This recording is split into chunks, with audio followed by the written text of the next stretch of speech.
Hezbollah से भी ज्यादा घातक हमले हमास पर हो रहे हैं, जहां इजराइल सीधे हमास चीफ को खल्लास कर रहा है। पिछले 11 दिनों में इजराइल ने हमास के 2 चीफ मार डाले। देखिए, हमास चीफ को खल्लास कर रहा है।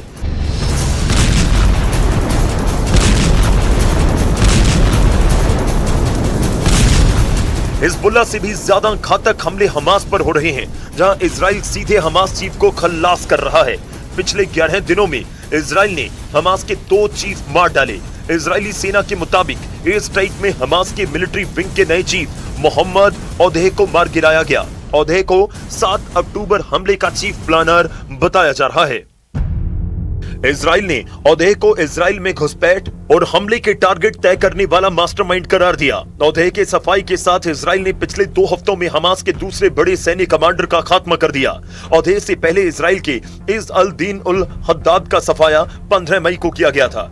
इजराइल का मिशन हेड हंटर अब और ज्यादा आक्रामक हो गया है। गाजा से लेकर लेबनान की बैका वैली तक आईडीएफ लगातार विध्वंसक हमले कर रही है।